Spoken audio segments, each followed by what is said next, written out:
कल हम क्या पढ़े थे? Financial planning. फाइनेंशियल प्लानिंग तो क्लियर था ना?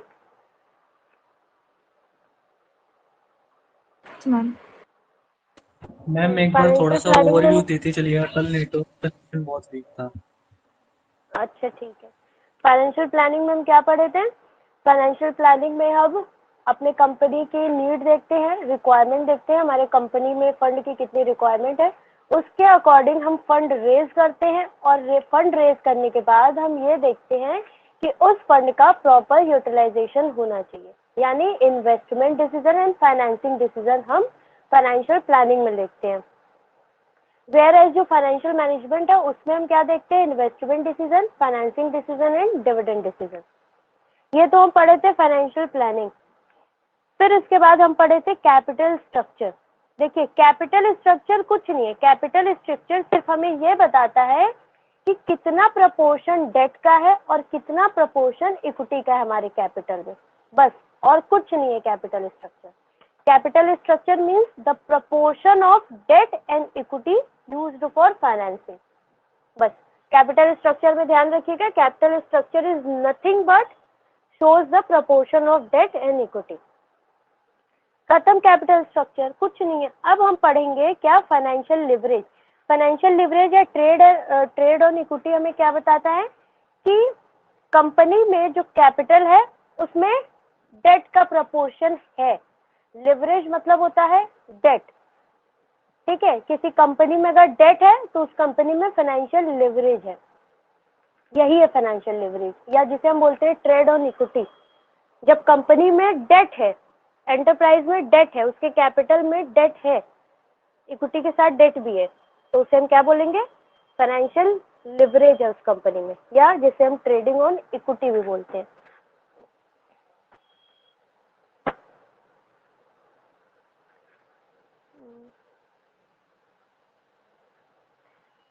देखिए कुछ चीजें आपको नोट करनी पड़ेगी।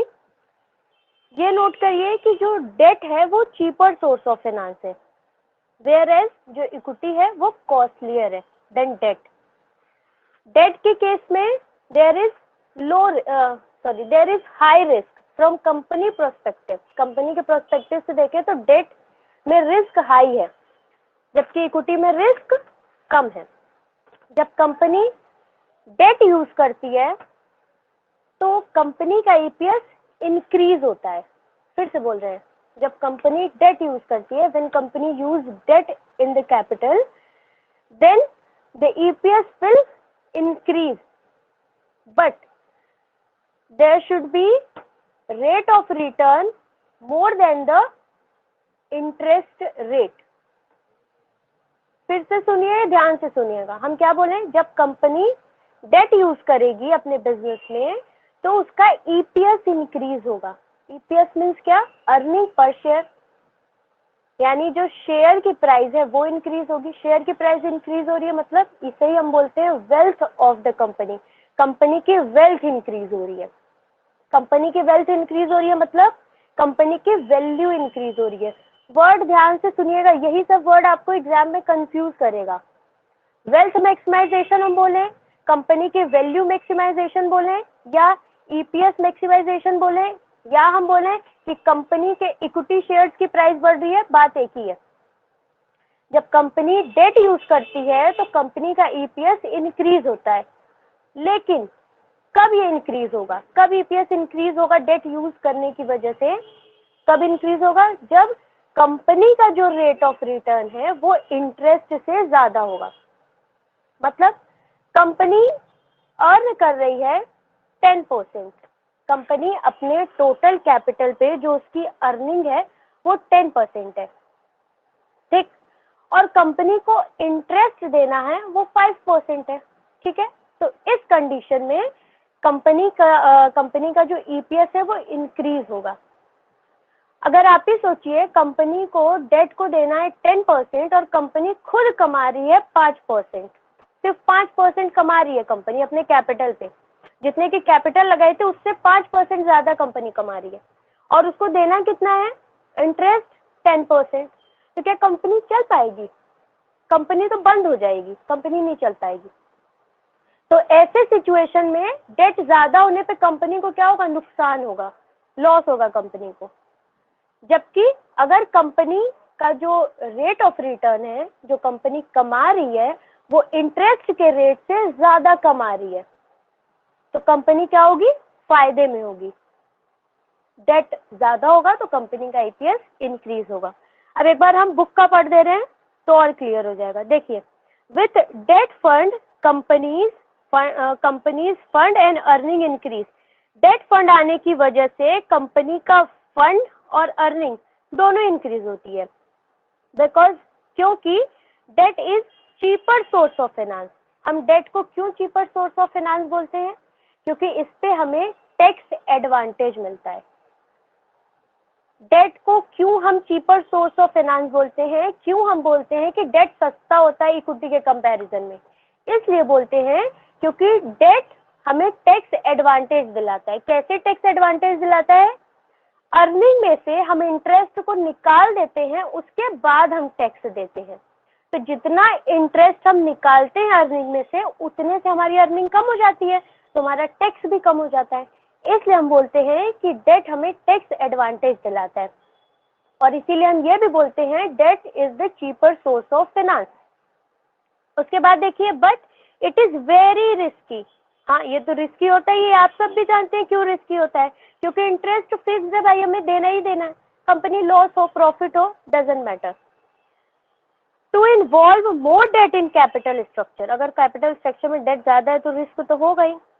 मोर debt will result in increase in earning only when, देखिए सुनिए, मोर डेट अगर होगा तो ये अर्निंग को इंक्रीज करेगा। कब इंक्रीज करेगा, only when the rate of earning of company, जो कंपनी का रेट ऑफ अर्निंग है, जिस रेट से कंपनी अर्न कर रही है, यानी जिसे हम बोल सकते हैं return on investment, should be more than the rate of interest on debt. जो भी हम आपको बात बताएं कि जो डेट यूज करने का फायदा हमें कब मिलेगा, डेट यूज करने से हमारी अर्निंग कब इंक्रीज होगी, जब कंपनी का rate of return interest rate से ज्यादा होगा, जब कंपनी फायदे में चल रही होगी। If the rate of interest is more than the earning, अगर रेट ऑफ इंटरेस्ट, अगर जो हमें इंटरेस्ट देना है वो ज्यादा है हमारे अर्निंग के रेट से, हम जितना कमा रहे हैं उससे ज्यादा हमको इंटरेस्ट देना है of the company, then more debt means loss of company. उस केस में अगर हम ज्यादा डेट लेंगे तो कंपनी को लॉस होगा। अब फिर से हम सारी लाइन रिपीट कर रहे हैं, ध्यान से सुनिएगा। देखिए, हम क्या बोले, डेट क्या होता है, चीपर सोर्स ऑफ फाइनेंस होता है। ठीक, लिखिए debt is the cheaper source of finance, dash करके लिखिए वाई, बिकॉज ये हमें क्या दिलाता है, टैक्स एडवांटेज दिलाता है। उसके बाद लिखिए टैक्स एडवांटेज। फिर उसके बाद हम बोले डेट क्या होता है, रिस्की होता है फ्रॉम कंपनी पर्सपेक्टिव। क्यों रिस्की होता है, because it is fixed, whether company is in loss और प्रॉफिट डजंट मैटर। फिर हम क्या बोले, debt will result in increase in earning. Debt क्या करेगा, कंपनी की अर्निंग इंक्रीज करेगा। उसी अर्निंग के बगल में लिख लीजिए ईपीएस इंक्रीज करेगा, वेल्थ इंक्रीज करेगा, कंपनी की वैल्यू इंक्रीज करेगा। ओनली व्हेन, ओनली व्हेन बड़ा बड़ा लिखिए, केवल उसी समय इंक्रीज करेगा when the rate of return of the company, या हम बोले rate of investment, return on investment, more than the rate of interest on debt. जो डेट पे हमें इंटरेस्ट देना है उससे ज्यादा कंपनी अर्न करेगी। उसी केस में डेट यूज करने की वजह से हमारा ईपीएस, या हम बोले वैल्यू ऑफ द कंपनी, या हम बोले वेल्थ ऑफ द कंपनी, या हम बोले price of the share increase होगा। ठीक, इतना क्लियर है? Yes ma'am. उसके बाद क्या हम बोले, if the rate of interest is more than earning, अगर रेट ऑफ इंटरेस्ट हमारी अर्निंग से ज्यादा है, उस केस में क्या होगा, डेट यूज करने की वजह से, ज्यादा डेट यूज करने की वजह से कंपनी को लॉस होगा। यह सिचुएशन कंपनी के लिए अच्छी नहीं होगी। इतना क्लियर है? तो हम आगे बढ़े। Yes ma'am. यस मैम, यहाँ क्लियर है। तक कुछ पूछना है? क्लियर। ठीक है, चलिए अब हम आते हैं कल के सिचुएशन पे, जो हम आपको कल समझाए थे, वो देखिए अब समझ में आएगा फिर से।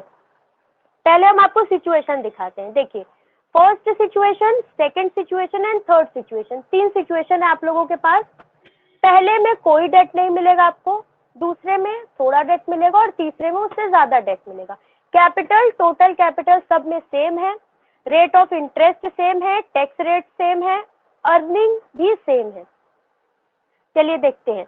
देखिए, there is first situation, total capital कितना है 50 लाख, ठीक है, सब में 50 लाख होगा। इक्विटी कैपिटल इसमें कितना है 50 लाख ही है। क्यों? क्योंकि यहाँ पे डेट तो है नहीं, सारा का सारा फाइनेंस हम कहाँ से लेकर आए, इक्विटी से लेकर आए। हमें टैक्स देना है 30%, अभी टैक्स हम दिए नहीं है। Earning before interest and tax, यहाँ पर हमें कौन सी अर्निंग दी गई है, बिफोर इंटरेस्ट एंड टैक्स, यानी इसमें से हमें इंटरेस्ट माइनस करना है, देन टैक्स माइनस करना है, उसके बाद जो अर्निंग बचेगा वो हमारा होगा इक्विटी शेयर होल्डर्स का, इंटरेस्ट और टैक्स माइनस करने के बाद का। सेकंड सिचुएशन देख लेते हैं। सेकंड सिचुएशन में भी सेम कैपिटल है, इक्विटी यहाँ 40 लाख है। क्यों 40 लाख है? क्योंकि 10 लाख हम किससे लेके आए हैं, डेट से लेकर आए हैं, तो बच्चा का 40 लाख हम किससे लिए हैं, इक्विटी से लिए हैं। टैक्स रेट सेम है, 30% इसमें भी लगाना है, इंटरेस्ट ऑन डेट 10% है, earning before interest and tax यहाँ पर भी 7 लाख है। क्लियर? अब आते हैं थर्ड सिचुएशन में। थर्ड सिचुएशन में भी सेम कैपिटल 50 लाख, इक्विटी यहाँ पर कितना है 30 लाख। क्यों 30 लाख है? क्योंकि 20 लाख हम कहाँ से लेकर आए हैं, डेट से लेकर आए हैं। टैक्स रेट सेम है, इंटरेस्ट ऑन डेट सेम है और earning before interest and tax same है। अब हम सिचुएशन पे आते हैं। ये सिचुएशन हमें ये प्रूव करेगा कि कैसे ज्यादा डेट यूज करने की वजह से ईपीएस इंक्रीज होता है। देखिए, ईबीआईटी कितनी है, 7 लाख, 7 लाख एंड 7 लाख, ठीक। अब उसमें से हमें क्या माइनस करना है, इंटरेस्ट माइनस करना है। यहाँ पर कोई इंटरेस्ट नहीं होगा। क्यों नहीं इंटरेस्ट होगा? क्योंकि यहाँ डेट ही नहीं है। सेकंड सिचुएशन में हमारे पास डेट है 10 लाख का, उस पर 10% हम निकालेंगे तो कितना आएगा, 1 लाख, जो कि हम माइनस करेंगे। थर्ड सिचुएशन में 20 लाख का डेट है, तो 10% निकालें, कितना आ गया, 2 लाख हम माइनस करेंगे, माइनस कर दिए। अब हमारा आ गया ईबीटी, ईबीटी यानी अर्निंग बिफोर टैक्स, टैक्स के पहले का अर्निंग आ गया। अभी टैक्स हम माइनस नहीं किए, सिर्फ इंटरेस्ट माइनस किए। यहाँ 7 लाख है, यहाँ 6 लाख है और यहाँ 5 लाख है, ठीक। अब हम इसमें से क्या माइनस करेंगे, टैक्स। टैक्स कितना माइनस करेंगे, 30%। यहाँ 7 लाख पे लगेगा 30%, तो आएगा 2,10,000 टैक्स। यहाँ 6 लाख, ये जो अर्निंग है 6 लाख, इसी पे हम टैक्स लगा रहे हैं, ईबीटी पे, अर्निंग बिफोर टैक्स पे। 6 लाख पे हम 30% निकाल लिए हैं, तो कितना आ गया, 1,80,000। इस केस में 5 लाख अर्निंग बची, उसमें हम 30% लगाएं तो 1,50,000। अब देखिए, हम आपको क्या बताए थे, debt is the cheaper source of finance. क्यों? क्योंकि ये हमें टैक्स एडवांटेज दिलाता है, हमारा टैक्स कम कर देता है। यहाँ पर देखिए वो प्रूव हो रहा है। कैसे? इस केस में डेट नहीं है, हम यहाँ पर कितना टैक्स दे रहे हैं, 2,10,000, 2,10,000 हम यहाँ टैक्स दे रहे हैं। वेयर एज इस केस में देखिए हम डेट दे रहे हैं और इस केस में भी डेट दे रहे हैं, दोनों में टैक्स कम दे रहे हैं हम। इसमें तो 1,80,000 दे रहे हैं और इस केस में हम 1,50,000 दे रहे हैं, सबसे कम दे रहे हैं, क्योंकि यहाँ पे डेट भी सबसे ज्यादा है। इसलिए बोला जाता है debt is the cheaper source of finance, because it gives you tax advantage. चलिए, ये क्या हो गया,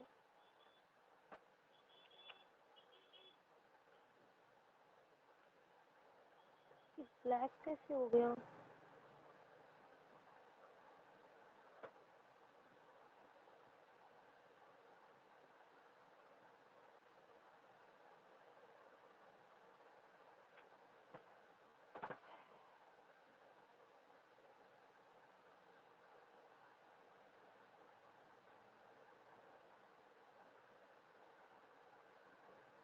One minute,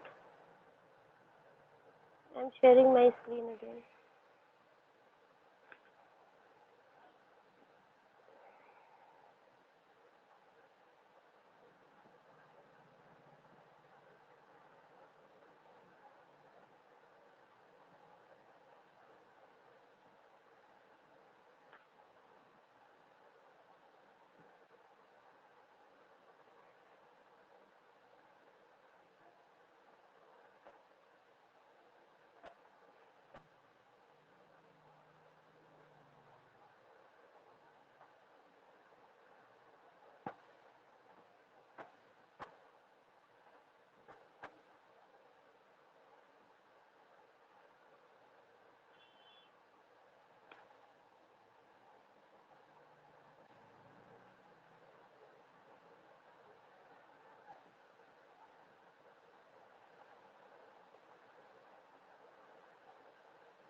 स्क्रीन विजिबल है?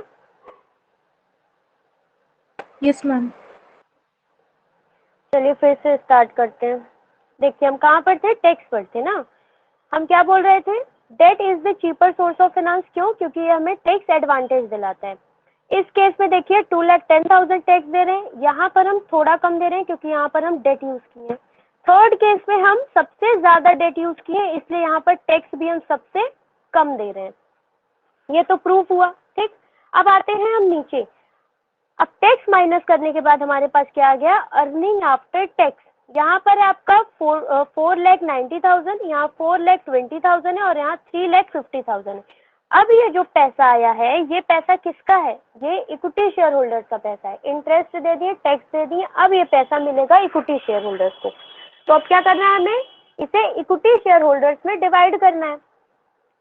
तो हम अब निकालेंगे अर्निंग पर शेयर। पर शेयर का हम अर्निंग निकालेंगे, तो अर्निंग पर शेयर निकालने के लिए हम क्या करेंगे, अर्निंग को डिवाइड करेंगे जितने नंबर ऑफ इक्विटी शेयर्स हैं हमारे पास। फर्स्ट केस में तो पूरा का पूरा इक्विटी शेयर था, कोई डेट नहीं है, तो 5 लाख पूरा आएगा इसमें। इस केस में 1 लाख का हम 1 लाख का हम डेट यूज किए हैं, तो 4 लाख है शेयर। इस केस में हम 2 लाख डेट यूज किए हैं, तो 3 लाख हमारा इक्विटी शेयर है। अब देखिए केस में पर शेयर की वैल्यू है 0.98, इस केस में 1.05 है, इस केस में 1.16 है। तो अब देखिए थर्ड सिचुएशन में जो अर्निंग पर शेयर है वो ज्यादा है। क्यों? क्योंकि यहाँ हम डेट यूज किए। यहाँ वो वाला पॉइंट प्रूव होता है। कौन सा पॉइंट? जब हम ज्यादा डेट यूज करेंगे कंपनी में, तो कंपनी की अर्निंग इंक्रीज होगी। मतलब जो कंपनी की इक्विटी शेयर की प्राइस है वो इंक्रीज होगी। वो यहाँ पर प्रूव होती है कि अगर हम ज्यादा डेट यूज करेंगे तो उससे अर्निंग पर शेयर इंक्रीज होती है। ये एग्जाम्पल समझ में आया? Yes ma'am. Yes ma'am. कुछ पूछना है इसमें? नो मैम, आ गया। चलिए तो हम आगे बढ़ते हैं। एक चीज और ये इसमें और क्या बोला था कि इस सिचुएशन का फायदा हमें कब मिलेगा, कब डेट ज्यादा होने से ईपीएस इंक्रीज होगा, जब हमारा rate of return rate of interest से ज्यादा होगा। तो रेट ऑफ रिटर्न भी आप निकाल सकते हैं। रेट ऑफ रिटर्न कैसे निकलेगा, जो ईबीआईटी है हमारा अर्निंग है, उसे हम टोटल इन्वेस्टमेंट से डिवाइड करेंगे कि टोटल इन्वेस्टमेंट पे कितना अर्निंग हमें हुआ। टोटल इन्वेस्टमेंट था 50 लाख और ईबीआईटी हमारा 7 लाख, डिवाइड कर दिए तो कितना आ गया, 14%। हम अपने इन्वेस्टमेंट पे 14% का रिटर्न कमा रहे हैं और हमें इंटरेस्ट कितना देना है, सिर्फ और सिर्फ 10%। तो हम फायदे में है ना, 4%, हमारा बचेगा 4% ना। तो ऐसे ही केस में डेट लेने का फायदा होता है कंपनी को। इतना समझ आया? अब हम आते हैं नेक्स्ट सिचुएशन में। देखिए जो इसके बाद का 3 सिचुएशन है, ये हमें दिखाएगा कि वो केस दिखाएगा जब कंपनी का जो रेट ऑफ रिटर्न है वो कम है रेट ऑफ इंटरेस्ट से। कंपनी को इंटरेस्ट ज्यादा देना है उसकी अर्निंग से, कंपनी कम रही है, उसको देना ज्यादा है।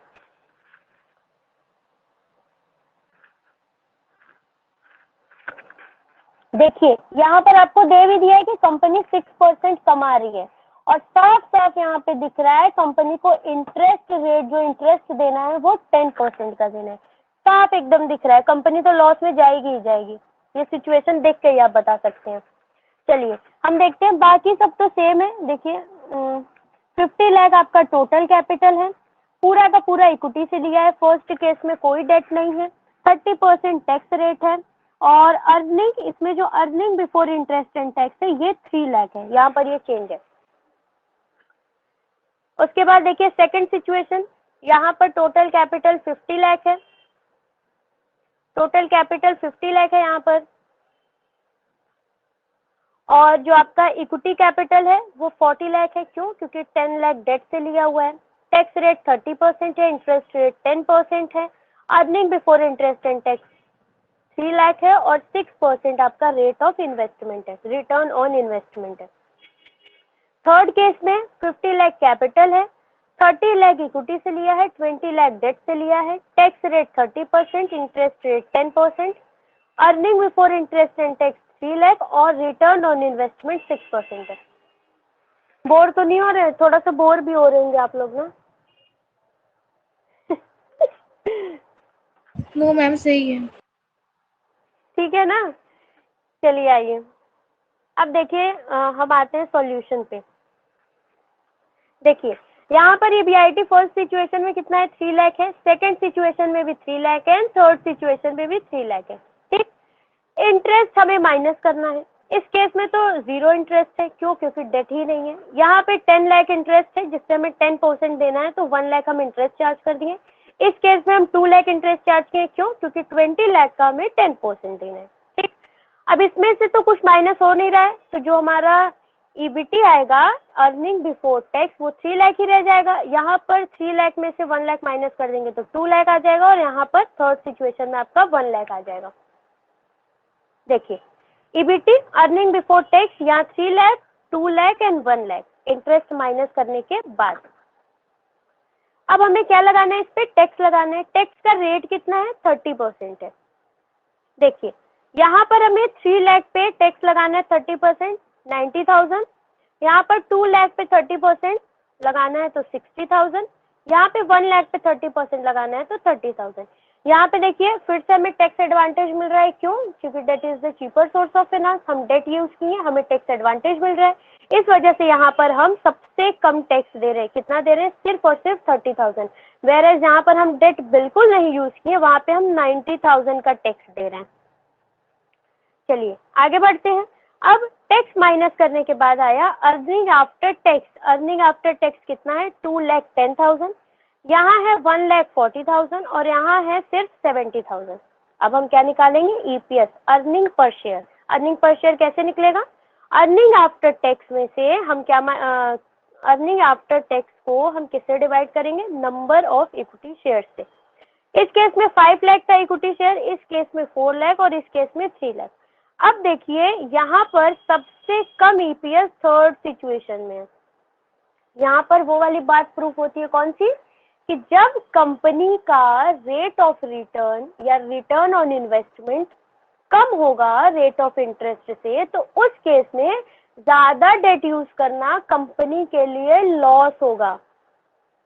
यहाँ तो हम पहले ही देख लिए थे सिचुएशन में, कंपनी कमा रही है 6% और कंपनी को देना कितना है, इंटरेस्ट 10% देना है, तो जाहिर सी बात है कंपनी को लॉस तो होगा ही डेट यूज करेगी। तो देखिए इस केस में सबसे ज्यादा है ईपीएस, क्यों? क्योंकि यहाँ पे कोई डेट नहीं कंपनी यूज की है, कंपनी को कोई फिक्स्ड इंटरेस्ट नहीं देना है, कंपनी ऑलरेडी लॉस 6% कम कमा रही है, तो कंपनी कहाँ से 10% वाला अफोर्ड करेगी। ठीक है, ये सिचुएशन उसी पॉइंट को प्रूव करने के लिए था कि जब कंपनी का रेट ऑफ रिटर्न या रिटर्न ऑन इन्वेस्टमेंट कम होगा किससे, रेट ऑफ इंटरेस्ट से, तो ज्यादा डेट यूज करना कंपनी के लिए लॉस का कारण बनेगा। ये कंपनी को वाइंड अप की सिचुएशन में लेकर चला जाएगा।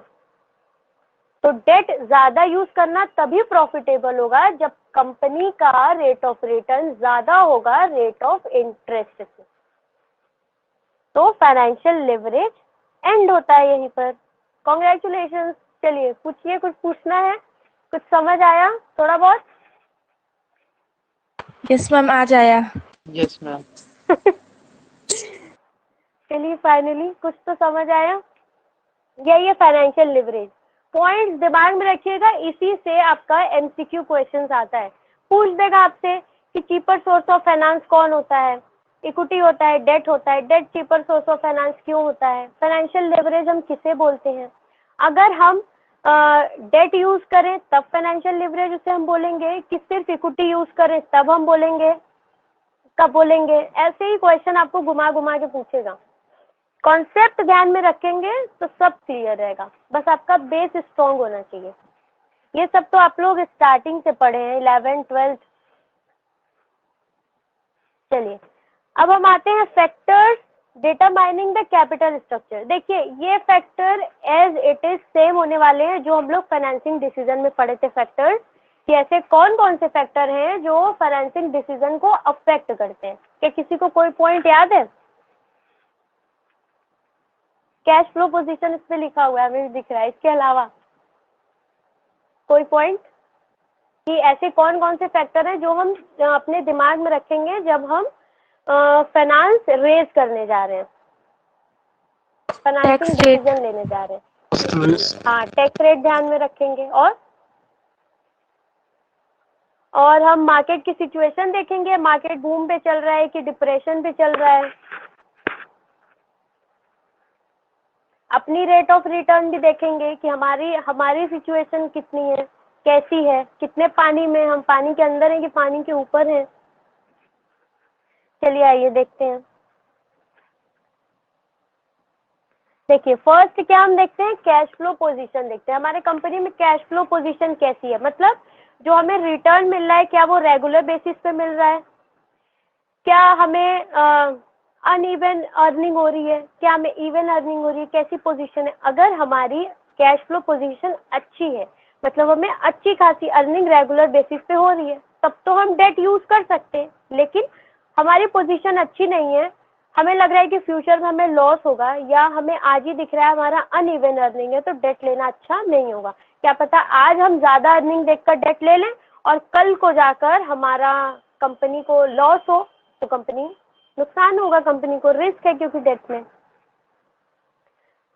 फिर उसके बाद क्या है, इंटरेस्ट कवरेज रेशियो भी हम देखते हैं। इंटरेस्ट कवरेज रेशियो क्या, कुछ नहीं, इंटरेस्ट कवरेज रेशियो में हम ये देखते हैं कि जो हमारा अर्निंग है वो इंटरेस्ट को कवर कर पा रहा है कि नहीं। नाम में सब कुछ रखा है, interest coverage ratio, interest cover क्या हमारा अर्निंग इंटरेस्ट को कवर कर पा रहा है या नहीं। अगर हमारा हाई इंटरेस्ट कवरेज रेशियो है, मतलब अच्छा खासा कवरेज कर पाएगा हमारा अर्निंग इंटरेस्ट को, तो हम डेट ले लेंगे। और अगर हमारा लो है इंटरेस्ट कवरेज रेशियो, यानी कि हमारा अर्निंग इंटरेस्ट को कवर नहीं कर पाएगा, तो ठीक है, हम डेट नहीं लेंगे, हम इक्विटी से पैसा रेज कर लेंगे बस। फिर उसके बाद देखिए थर्ड क्या है, डेट सर्विस कवरेज रेशियो। देखिए सेकंड में हम क्या देख रहे थे, हमारा अर्निंग डेट कवर कर पा रहा है कि नहीं। थर्ड में हम क्या देख रहे हैं, हमारा अर्निंग इंटरेस्ट के साथ साथ जो हमको डेट का रीपेमेंट करना होगा बाद में, उसको भी कवर कर पाएगा कि नहीं। हम 1 लाख का डेट लिए हैं, उस पर 10% हमें इंटरेस्ट देना है। 1 लाख का 10% कितना होगा,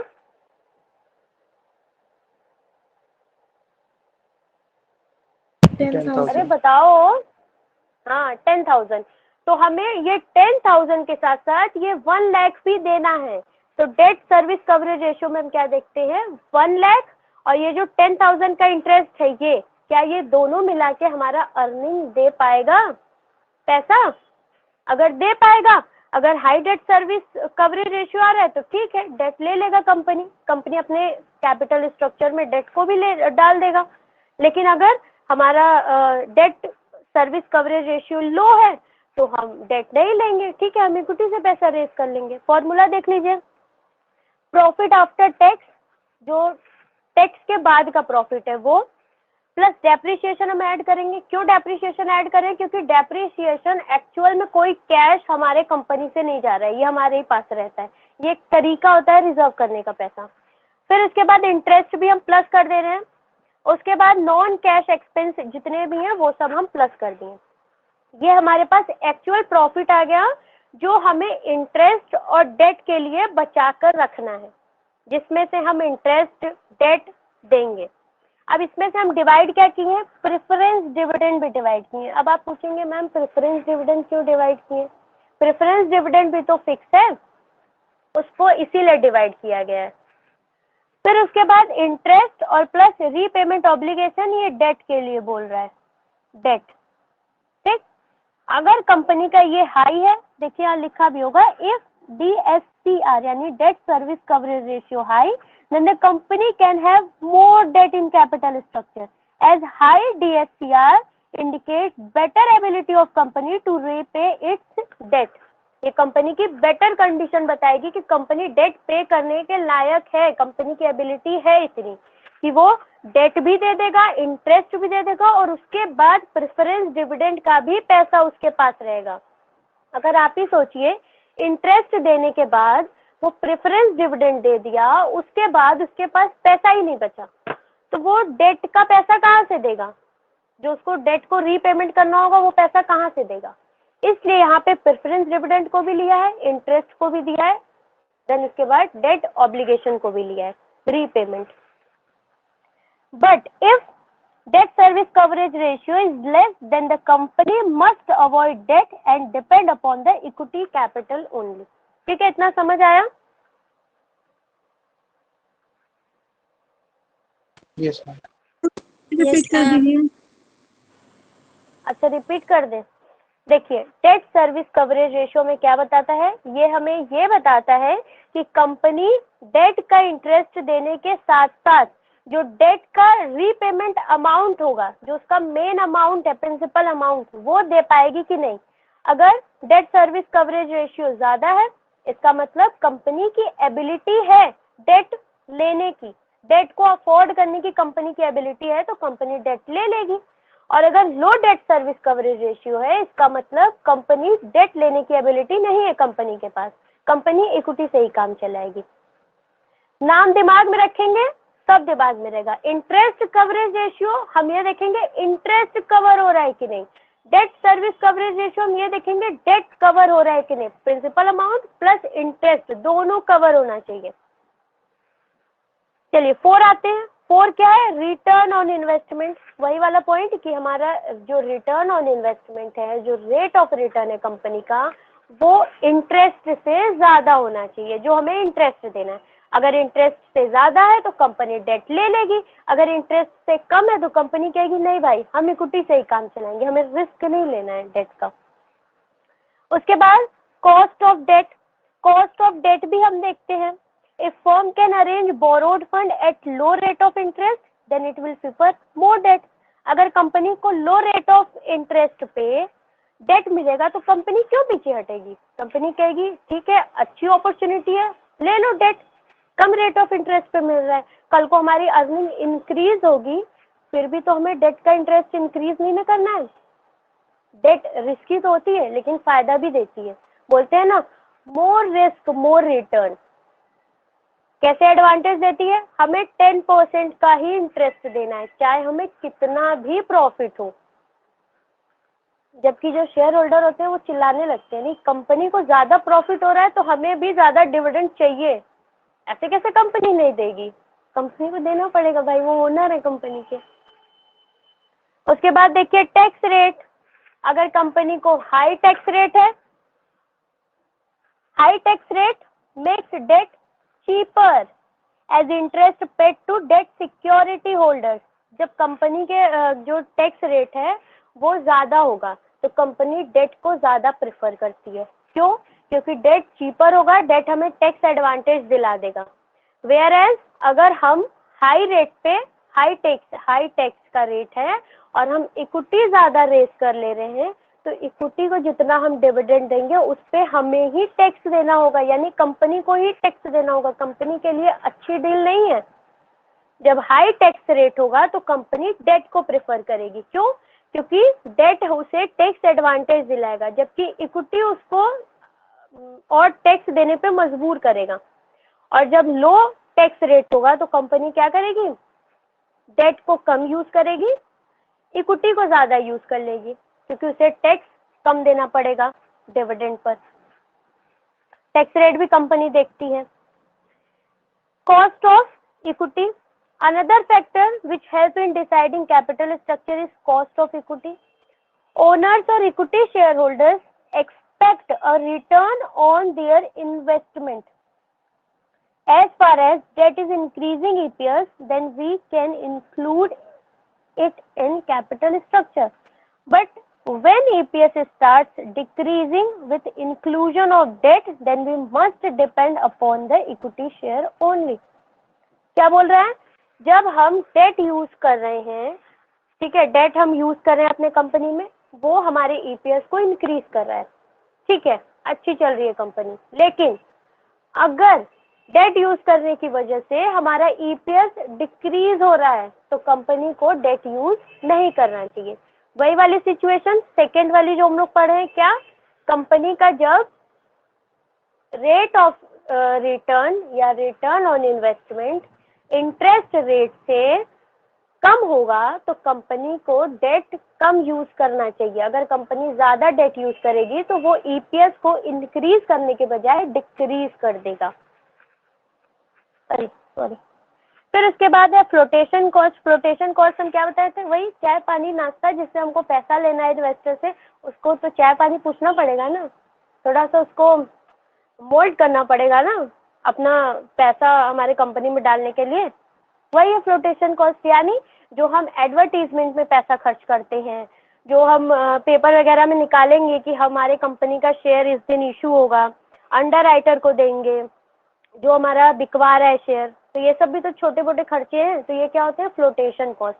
फ्लोटेशन कॉस्ट भी ज़्यादा नहीं होना चाहिए। अगर कैपिटल रेज करने में हमें ज़्यादा फ्लोटेशन कॉस्ट लग जाएगा तो पैसा कंपनी में आने से पहले ही हम ज़्यादा खर्च कर देंगे, तो क्या मतलब है उस पैसे का, पहले ही हम लॉस में चले जाएंगे। तो इतना पैसा नहीं देना है, ये भी ध्यान रखना है कि जो सोर्स से हम कैपिटल रेज कर रहे हैं उस पर हमारा फ्लोटेशन कॉस्ट भी कम आए। उसके बाद है रिस्क कंसिडरेशन। रिस्क भी देखना, फाइनेंशियल रिस्क और बिजनेस रिस्क क्या होता है, कौन बताएगा? Financial risk and business risk.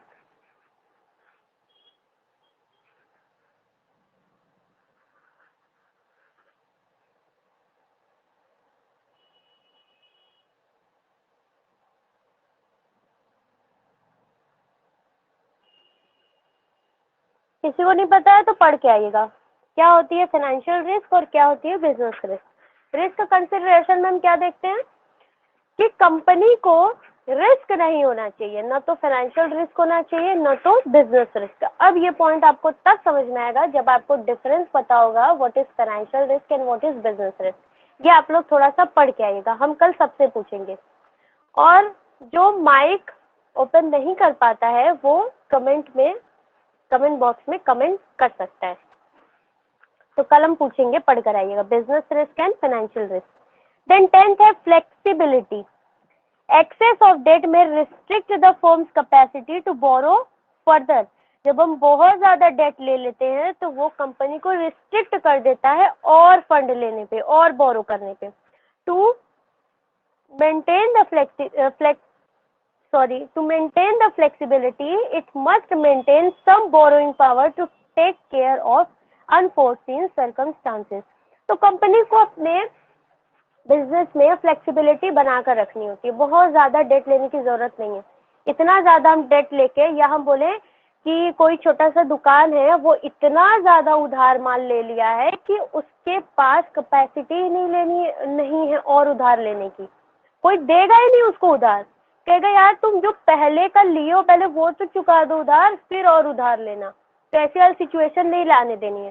ठीक है, उधार लेना है, बिना उधार के बिजनेस नहीं चलता, उधार लेना है लेकिन उतना ही लेना है जितना सफिशिएंट हो, ताकि हम दोबारा मुंह खोल सके उससे मांगने के लिए उधार। फिर उसके बाद है कंट्रोल कंसिडरेशन, तो हम बार बार आपको समझा चुके हैं। वही इक्विटी वाला, अगर इक्विटी शेयर होल्डर अपना कंट्रोल खोना चाहते हैं तो वो इक्विटी से पैसा रेज करेंगे, लेकिन अगर वो चाहते हैं पूरा का पूरा कंट्रोल हमारे ही हाथ में रहे, बटे ना, तो वो डेट यूज करेंगे। ये तो हम बता चुके हैं आपको।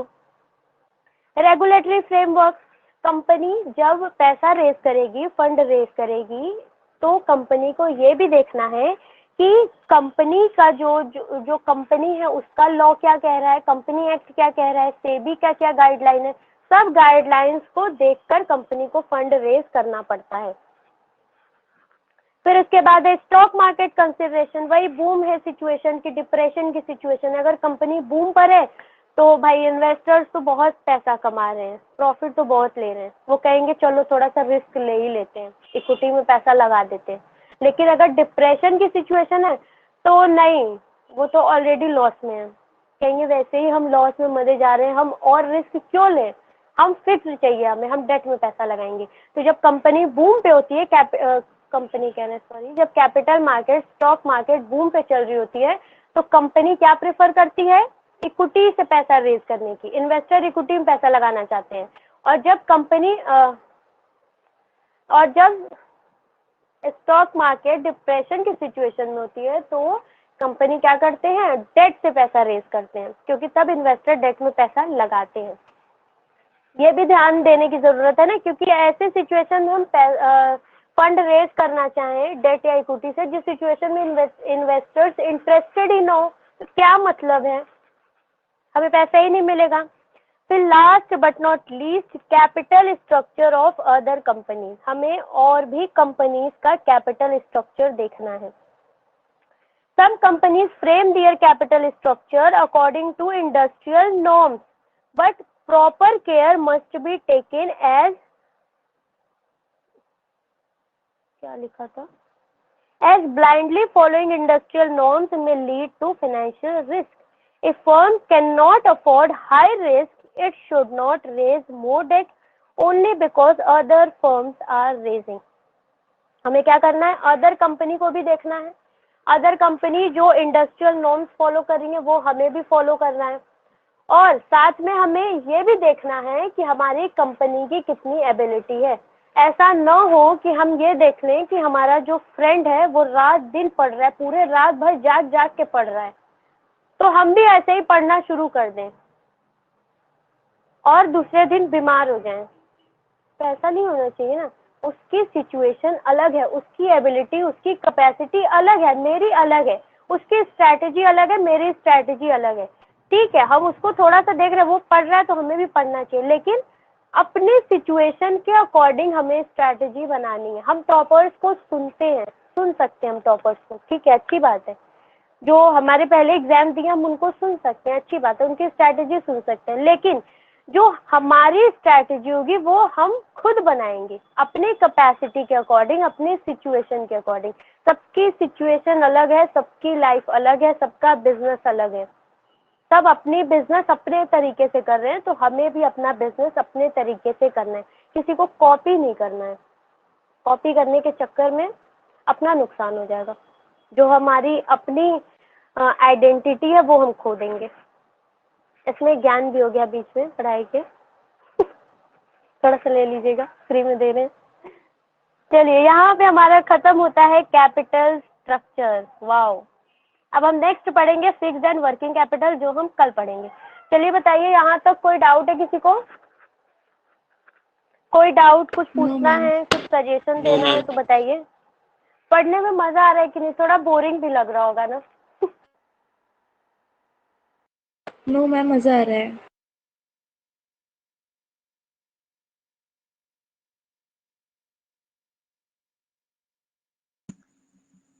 नहीं रहने दीजिए मैम, सिद्धि से ही पूछ लेंगे।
मैम वीडियो शो नहीं हो रहा।